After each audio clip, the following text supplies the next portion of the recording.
Bismillahirrahmanirrahim. Assalamualaikum warahmatullahi wabarakatuh. Kita lanjutkan untuk pembahasan contohnya untuk bab dinamika gerak lurus, yakni contoh 6. Contoh 6 ini fokusnya ke sistem katrol, ya. Namun tetap pada ruang lingkup aplikasi hukum Newton 2 dengan berbagai jenis gaya. Ini gaya tali. Kalau sebelumnya ada gaya normal, ada gaya berat, ini masuk ke gaya tali, seperti itu. Oke, sebuah sistem katrol mesin Edward dengan dua objek menggantung seperti pada gambar. Ini gambarnya, ya. Nah, di sini mesin Edward yang dimaksud itu adalah katrolnya tidak berputar. Katrolnya tidak berputar, jadi ini tidak berputar. Terus bagaimana bisa jalan? Berarti slip dia. Kemudian di sini tidak diceritakan katrolnya memiliki... Oh iya, kalau slip jelas licin, ya. Seandainya ini tidak licin, maka katrolnya berputar. Karena mesin Edward untuk sistemnya katrol diam, ya, berarti dia kondisinya licin. Kalau kondisinya licin, katrolnya tidak ikut berputar, berarti gaya tegangan tali pada yang menggantung di sini dan yang menggantung di sini itu sama. Gaya tegangan talinya, ya, sama. Kemudian ini arahnya kemana ini? Kalau kita perhatikan ini arahnya ini ke atas, ini ke bawah, seperti itu. Oke, berarti benar arah talinya ini. Ini tali. Tegangan talinya. Tegangan talinya sama karena mesin Edward. Jadi tidak ada T1, tidak ada T2, atau tidak ada T elevator, dan tidak ada T counterweight atau pemberatnya. Seperti itu. AE dan AC sama. Karena dia tersambung pada satu tali dengan tegangan yang sama, sehingga benda mau elevator ataupun pemberatnya itu bergerak dengan percepatan yang sama. Jadi di sini ada yang sama. Apa yang sama? Tegangan talinya, kemudian percepatannya. Jadi kita pakai simbol huruf A saja dan T saja. Tidak ada AE, AC, tidak ada TE, TC. Jadi hanya ada T saja, ada A saja. Seperti itu. Pertanyaannya adalah percepatan elevator. Oke, percepatan, ya, berarti A yang ditanya. Kemudian tegangan tali berarti T besar yang ditanya, gayanya. Semua gaya ini percepatan. Oke, kita coba selesaikan. Penyelesaian. Jadi yang pertama percepatan elevator, ya. Pertanyaan pertama. Jadi dalam menyelesaikan persoalan ini terdapat dua benda yang bergerak, yakni elevator, kemudian pemberat, counterweight-nya. Jadi yang bergerak ada dua benda, ya. Jadi tidak satu benda, kelihatan sudah. Katrolnya bergerak nggak? Nggak bergerak, kan tidak berputar. Oke, berarti hanya ada dua benda yang bergerak. Jadi kalau kita gambarkan ini, benda yang pertama yang elevator itu ada FT, ya, ada FT. Kita simbolkan dengan huruf T nanti. Kemudian ini juga T, ya, FT di sini. Kemudian ada MEG, kemudian ada MCG, seperti itu. Gaya berat dari pemberat, kemudian gaya berat dari elevatornya.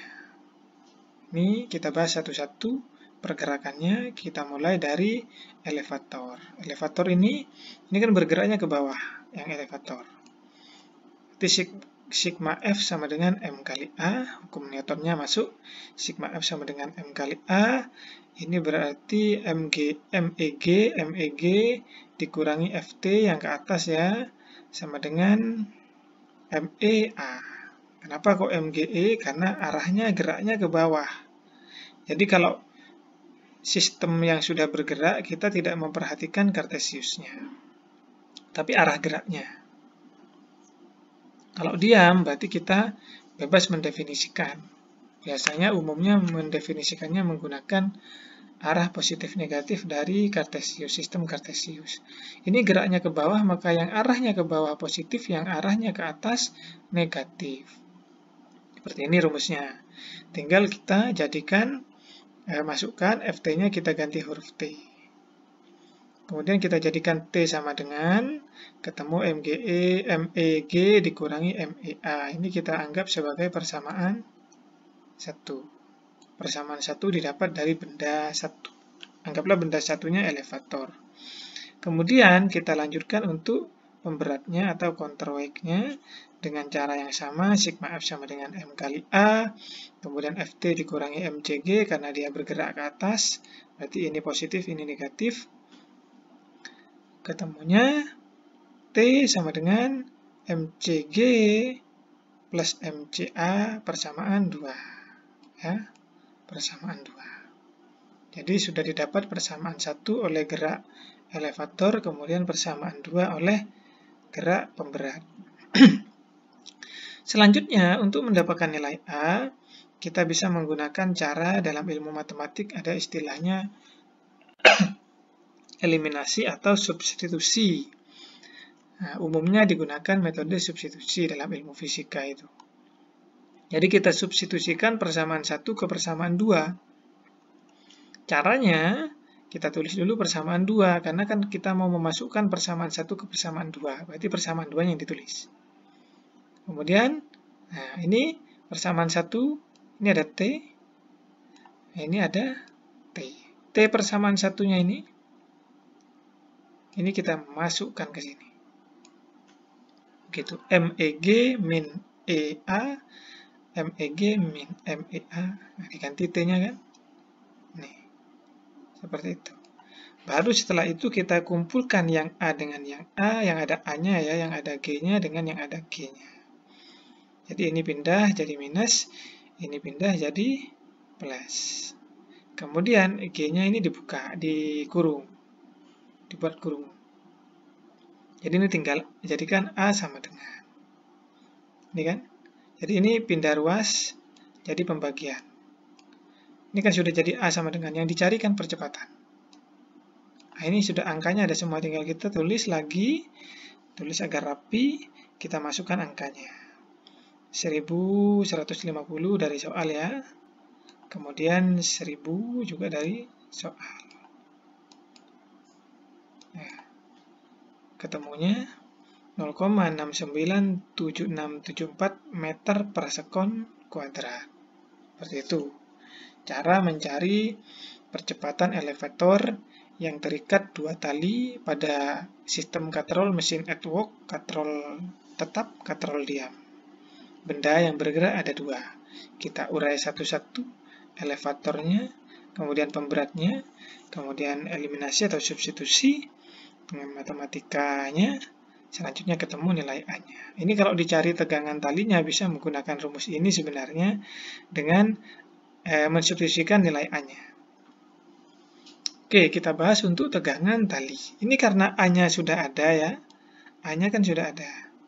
Jadi tegangan talinya itu bisa kita hitung. Ini kan ada rumus tegangan tali. Ini kan tegangan tali dari persamaan 1. Ini juga tegangan tali dari persamaan 2. Jadi tinggal kita masukkan A-nya, selesai. Oke, ya. Yang B, tegangan tali. Untuk menentukan tegangan tali, kita bisa gunakan persamaan 1 atau persamaan 2. Tadi sudah dijelaskan. Jadi misalkan kita gunakan persamaan 1. Oke, ini persamaan 1, kita masukkan angkanya. Ini persamaan 1, kita tulis lagi. Kita persingkat biar mudah menghitungnya. Karena ini sama-sama ME, kita buat dalam kurungan saja. Nah, ini 1150 buka kurung dikali 10 kurangi 0,697674 yang kita dapat dari menyelesaikan soal pertanyaan A tadi. Ketemunya 10.697,6749 Newton. Seperti itu. Ini untuk tegangan talinya. Selesai sampai di sini. Nah, namun ini kan pertanyaannya persamaan 1 atau persamaan 2. Kita coba untuk persamaan 2. Sama nggak kira-kira? Oke, kita gunakan untuk persamaan 2. Ini persamaan 2-nya. Kita masukkan angkanya. Sama dengan cara yang sama.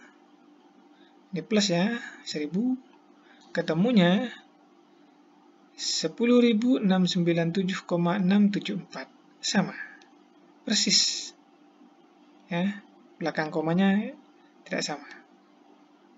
Tapi dengan jarak yang 3 angka di belakang koma ini sudah sama persis. Seperti itu untuk contoh ke-6. Contoh ke-6 ya. Ya, contoh ke-6 nggak salah. Coba lihat. Oh iya, contoh ke-6. Oke, semoga bisa menambah pemahamannya. Mulai dari contoh 1 sampai contoh 6. Kurang satu lagi contoh. Saya akhiri. Terima kasih. Assalamualaikum warahmatullahi wabarakatuh.